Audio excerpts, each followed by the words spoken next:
പ്രിയ വിദ്യാർത്ഥികളെ, നമ്മൾ ഇന്ന് ചർച്ച ചെയ്യാൻ പോകുന്നത് നമ്മൾ സ്വയം സ്നേഹിക്കുമ്പോൾ ആ സ്നേഹം എങ്ങനെ ലോകത്തിന് പ്രയോജനകരമായി മാറുന്നു എന്ന് പഠിപ്പിക്കുന്ന മനോഹരമായൊരു കവിതയാണ്. ഈ കവിതയുടെ പേര് കുച്ച് സേ പ്യാർ എന്നാണ്. ഇതിന്റെ രചയിതാവ് സോബ്നാഥ് യാദവാണ്. ഈ കവിത പ്രകൃതിയിലെ ചില അത്ഭുതങ്ങളെയും അവ ലോകത്തിന് എങ്ങനെ പ്രയോജനകരമാകുന്നുവെന്നും ഉദാഹരണമായി പറയുന്നു. സൂര്യൻ, മരം, മേഘം എന്നിവയുടെ സ്വയം സ്നേഹമാണ് ഈ ലോകത്തിന് അവരുടെ സമ്മാനമായി മാറുന്നത്.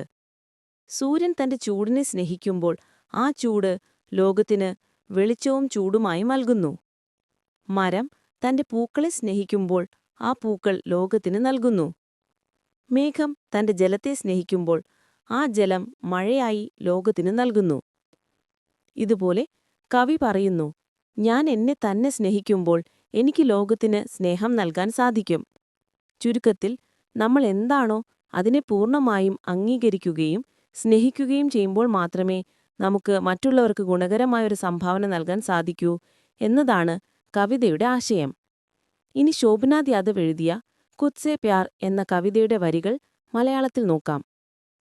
സൂരജ് അപ്നി ആഗ് സേ, സൂര്യൻ സ്വന്തം അഗ്നിയെ ഇത്നാ പ്യാർ കരേ കി, ഇത്രയധികം സ്നേഹിക്കണം.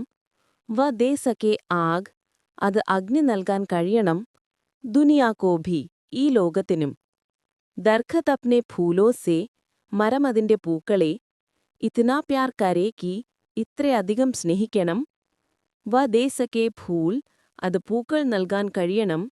ദുനിയാക്കോ ഭി, ഈ ലോകത്തിനും. ബാദൽ അപ്നെ ജൽ സേ, മേഘം അതിന്റെ ജലത്തെ. ഇത്നാ പ്യാർ കരേ കി, ഇത്രയധികം സ്നേഹിക്കണം.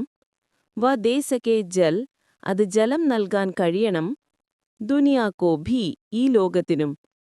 മൈ ഖുദ് സേ ഇത്നാ പ്യാർ കരൂം കി, ഞാൻ എന്നെ തന്നെ ഇത്രയധികം സ്നേഹിക്കണം. ദേ സകൂം പ്യാർ, എനിക്ക് സ്നേഹം നൽകാൻ കഴിയണം. ദുനിയാക്കോ ഭി, ഈ ലോകത്തിനും. ഈ കവിത എഴുതിയത് സോബ്നാഥ് യാദവാണ്. ഉത്തർപ്രദേശിലാണ് അദ്ദേഹം ജനിച്ചത്. അദ്ദേഹം ഒരു എഴുത്തുകാരനും എഡിറ്ററുമാണ്. അദ്ദേഹത്തിന്റെ ചില പ്രധാന രചനകളാണ് ദരക്തോ മേ സൂരജ്, ഭസ്മാസുർ കി ഭൂമിക എന്നിവയാണ്. ഇന്നത്തെ നമ്മുടെ ക്ലാസ് നമ്മളിവിടെ അവസാനിപ്പിക്കുന്നു. മറ്റൊരു ക്ലാസ്സുമായി വീണ്ടും കാണാം. ബൈ.